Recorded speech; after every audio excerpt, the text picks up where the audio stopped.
Guys কখনো ভাবতেও পারি নাই এমন একটা দিন আসবে, এমন একটা ভিডিও বানানো লাগবে। অ্যাডভান্স গেমিং চ্যানেলে কোনো ভিডিও নাই, কেন নাই একটু পরে জানতে পারবা। এখন কথা হচ্ছে অ্যাডভান্স গেমিং চ্যানেলটাও থাকবে না, কেন থাকবে না একটু পরে জানতে পারবা। গাইস একটা জিনিস কি জানো, এই জিনিসগুলা ফেস করতে হয় আমাদেরই বেশি, এবং বিশেষ করে আমি মনে বেশি ফেস করি। এই যে কয়দিন পর পর স্ট্রাইক, গাইডলাইন, দুইটা স্ট্রাইক, দুইটা guideline, copyright, video remove, report, spam, সবকিছু মনে হয় আমার সাথেই ঘটে। আমি জানি রোস্টারদের লাইফে ঘটে, রোস্টারদের সাথে একটু বেশি ঘটে, বাট রোস্টারদের মধ্যেও আমার সাথে একটু বেশি ঘটে এবং ঘটতেছো। তোমরা অবগত আছে কিনা জানি না, এই চ্যানেলটা একদমই নতুন ক্রিয়েট করা হয়েছে এবং অ্যাডভান্স গেমিং চ্যানেল আর থাকবে কিনা শিওর না। 99% শিওর থাকবে না, 1% শিওর হয়তো থাকবে। কপিরাইট স্ট্রাইকের একটা ধরন আছে, কিন্তু কমিউনিটি গাইডলাইনের ভ্যারাইটি অনেক বেশি। কপিরাইট স্ট্রাইক 3টা আসলে 7 দিন সময়তে 7 দিনের মধ্যে যদি ওঠাতে না পারে তাহলে চ্যানেল টার্মিনেট। কিন্তু গাইডলাইনটা একটু ভিন্ন বিষয়। 3টা গাইডলাইন আসলে ইনস্ট্যান্ট হইতে পারে, কিছু সময়ও দিতে পারে। বাট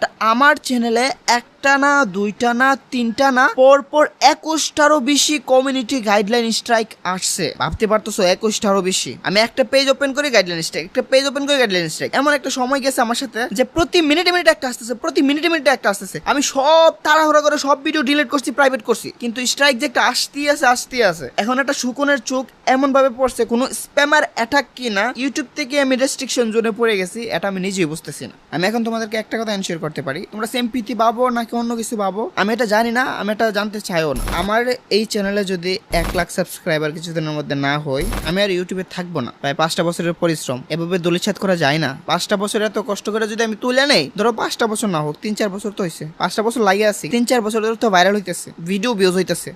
5টা বছর পরিশ্রম যদি এভাবে ব্যর্থ হয়, এভাবে একদিনে চলে যায় চোখের সামনে, তখন কি আর এই মন মানসিকতা থাকবে? তোমাদের কাছে একটাই রিকোয়েস্ট, এই চ্যানেলে অনেক বেশি সাবস্ক্রাইব করো। তোমাদের কাছে যাইবো কিনা জানি না, কারণ কিভাবে আমি প্রমোশন করব? আমার চ্যানেলে তো 7 দিন 14 দিন ভিডিও দিতে পারবো না। 7 দিন 14 দিন কমিউনিটি পোস্ট এবং ভিডিও কোনো কিছু করতে পারবো না। আমি ইউটিউব টিমের সাথে লাগাতার কন্ট্যাক্ট করতেছি। যদি কোনো একটা গুড নিউজ পাই, আমি তোমাদেরকে অবশ্যই অ্যাডভান্স গেমিং চ্যানেলে জানাবো গুড নিউজ পাইলে। কিন্তু গুড নিউজ না পাইলে আস্তে আস্তে সব হারিয়ে যাবে। দেখো আমি তোমাদেরকে দেখাই, একটা পেজ ওপেন করে দেখাই, তাহলে বুঝতে পারবা। এই যে দেখো, এই পেজটার মধ্যে দেখো, এই পেজটার মধ্যে 1টা, 2টা, 3টা কপিরাইট। আমি একটু স্ক্রল করে দেখাইতেছি, দেখো 3টা একসাথে আছে, তারপর নিচে 2টা। একটা পেজের মধ্যে 5টা কপিরাইট, মানে 30টা ভিডিও থাকে, 30টার মধ্যে 5টা কপিরাইট স্ট্রাইক, না সরি রিমুভড, ভিডিও রিমুভ। আমি তোমাদেরকে মেলে যে দেখাইতেছি, মেলে যাই, মেলে গেলে সম্পূর্ণ বিস্তারিত বুঝতে পারবা। আমরা মেলে আইসা পড়ছি, দেখো ইউটিউব রিমুভ ইউর কন্টেন্ট। আর এখানে আমার আম্মুর নাম আছে, যেহেতু আমার চ্যানেলটা আম্মুর নাম দিয়ে প্রথমে ছিল। ফার্স্ট ভিডিওটা সে কোরবানি ঈদের গরু নিয়ে, ফার্স্ট ভিডিও কোরবানি ঈদের না, ইম্পসিবল 38 ছিল, ওই যে ইম্পসিবল 38 উপরেরটা। তারপরটা এসে সোয়াইকন রোস্ট, তারপরটা এসে ইম্পসিবল 33, তারপরটা এসে রোস্ট করতে গিয়ে ক্রাশ খেলাম, এটাতেও নাকি স্ট্রাইক আসে। এরপরে কিউএনএ তে আসছে, তারপরে অ্যালেক্স অফিসের সিম্পথিতে আসছে 32, ইম্পসিবল 32 আসছে। পরে শরীফুল রাজের এক্সপ্লোস এটা তো আসছে, এবং এভেলেবেল আসতেই আসছে, সিরিয়ালে আসতেই আছে। এত বেশি গাইডলাইন আসা শুরু করছে, ইনস্ট্যান্ট আমার চোখের সামনে মনে হয় আমার সবকিছু ঝাপসা করে দিছে। আমি কি বলবো, আমার বলার ভাষা হারাই ফেলছি। দেখো 2 ঘন্টা আগে এগুলো আসছে, 2 ঘন্টা আগেই, 2 ঘন্টার অন্তর অন্তর, মানে 1 মিনিটের অন্তর অন্তর একটা আসছে, 1 মিনিট পর পর একটা আসছে। তো 2 ঘন্টার মধ্যে প্রায় আমার 21টার উপর গাইডলাইন স্ট্রাইক আসছে। তাই আমি আমার চ্যানেলের সব ভিডিও ডিলিট করে দিছি, ইভেন কিছু প্রাইভেট করে দিছি। আর এগুলা কখনো পাবলিক করবো না, কারণ এগুলাতে স্ট্রাইক আসবেই, কারণ সবগুলাতে সাবমিট করে রাখছে। আমি এগুলা কোনোদিন আর পাবলিক করতে পারবো না। পাবলিক করলে হয়তো বা আসতেও পারে, নাও আসতে পারে, গ্যারান্টি নাই, বাট সম্ভাবনা আসতেই পারে, কারণ সবগুলোতে রিপোর্ট করা। কোনো স্প্যামার অ্যাটাক হলে তো সবগুলোতে আবার আসবেই। আর ইউটিউব ডিটেক্ট করে রাখলে, আগে যদি ইউটিউব এগুলো সাবমিট করে রাখে, রোবোটিক সাবমিট যদি করে রাখে, তাহলে ওইগুলো তো আসবে। তো এখন তোমাদেরকে আমি কি বলবো আমি জানি না, এটাকে সিম্পিতি মনে করতেছো কিনা এটা আমি জানি না, কিন্তু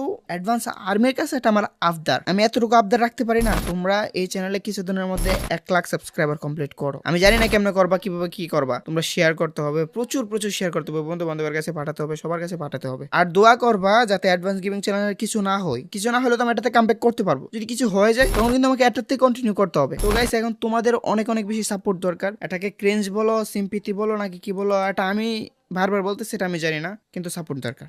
সাপোর্ট করবা কিনা এটা তোমাদের ওপর, তোমাদের ব্যক্তিগত ইচ্ছা। নয়তো আমি আর ইউটিউবে ভিডিও বানাবো না। যদি এরকম না হয় তাহলে আমি আর ইউটিউবে ভিডিও বানাবো না। কারণটা কি, 5 বছর পরিশ্রম করে যদি এরকম একটা ফলাফল হয়, একদিনে সব দুলিচ্ছাত হয়ে যায়, মুহূর্তের মধ্যে চোখের ফলক ফেলতে ফেলতে সবকিছু শেষ হয়ে যায়, তখন আর মন মানসিকতা থাকে না। আরে তোমরা সবাই জানো 3টা গাইডলাইন স্ট্রাইক আসলে, 3টা কপিরাইট স্ট্রাইক আসলে চ্যানেল আর থাকে না। চ্যানেলের স্ট্রাইক আসলে 7 দিন সময় দেয়, কিন্তু কপিরাইট গাইডলাইন আসলে 7 দিন সময় দেয় না, মাঝে মধ্যে 7 দিন সময় দেয়, মাঝে মধ্যে 15 দিনের সময় দেয়। এটা হচ্ছে ভ্যারাইটি অনুযায়ী। গাইডলাইনটা আসলে কোনো এক্সাক্ট টাইম না, কিন্তু কপিরাইট স্ট্রাইক 7 দিন টাইম আছে। গাইডলাইনটা পুরাটা ইউটিউব কর্তৃক। তো হয়তো তাদের রুলস অনুযায়ী একটার সাথে আরেকটা হয়, ভিন্নতা হয় তাদের রুলস এর মধ্যে, যেহেতু গাইডলাইনের বিষয়টা ভিন্ন কপিরাইট স্ট্রাইক থেকে। আবার অনেকে বলতে পারো গাইডলাইন স্ট্রাইক আসছে, স্প্যামারদের দোষ দিতেছো কেন? তারা রিপোর্ট করে কি করতে পারবে? দেখো, রিপোর্ট করলেই গাইডলাইনটা হয়, রিপোর্ট না করলে হয় না। তাও অনেক বেশি রিপোর্ট করলে, প্রপার রিপোর্ট করতে পারলে। আর স্প্যামাররা এই বিষয়ে জানে, এগুলা বাদ দিয়ে এগুলা বললে আবার অন্যরা আবার উল্টাপাল্টা ট্রাই করবে, আবার চ্যানেল নষ্টই করার চেষ্টা করবে। আমি জানি না তাদের চ্যানেল নষ্ট করে কি লাভটা হয়। তাদের যদি কোনো জিনিস খারাপ লাগে তারা এটা মেল টেল করে কোনোভাবে বলতে পারে, বা তাদের যদি উদ্দেশ্য থাকে ভালগারিটি বা কোনো ধরনের ক্রিঞ্জ কন্টেন্ট বা কোনো কিছু রিমুভ করা, রোস্টারদের না, রোস্টাররা যাদেরকে নিয়ে ভিডিও বানা তাদেরকে রিমুভ করতে হবে। আর আমি যদি কোনো আজকে অ্যাগ্রেসিভ হওয়ার ইচ্ছা না, তারপর আমি তাদের কথা বলছি, আমি যদি কোনোদিন কোনো স্প্যামারকে টের পাই, এর আমি 14 গোষ্ঠী ধ্বংস করে ছাড়বো। এর আমি 14 গোষ্ঠী, এর এত মামলা দিব, কারণ কারো কোনো রাইট নাই আমার পার্সোনাল জিনিস নষ্ট করার এবং আমার সোশ্যাল মিডিয়া নষ্ট করার। আর সাইবার ক্রাইম এইগুলোর জন্য যথাযথ অ্যাকশন নেওয়া যাবে, কারণ এটা আমার ভার্চুয়াল ইন্টেলেকচুয়াল প্রপার্টি। আমার সম্পত্তিতে আঘাত হানলে অবশ্যই আমি অ্যাকশন নিব। আর আমার 5 বছরের ক্যারিয়ার যদি 1 সেকেন্ডে দলিছাত করে দেয়, 1 সেকেন্ড না, ধরো একদিন দলিছাত করে দেয়, তখন তোমার মনের ফিলিংসটা কেমন লাগবে বলো? আমি বলতেছি, আমার নজরে যদি কোনো স্প্যামার পড়ে, আমি যদি বুঝতে পারি আমার অ্যাডভান্স গেমিং চ্যানেল এমন একটা স্প্যামার করছে, আমি এর চেষ্টা দেখে নেবো, আমার সবকিছু বিসর্জন দিয়ে হলো আমি এটা দেখে নেবো। আর গাইস, তোমাদের একটু সাপোর্ট দরকার, প্লিজ তোমরা একটু সাপোর্ট করো, ঠিক আছে? টাটা, আল্লাহ হাফেজ।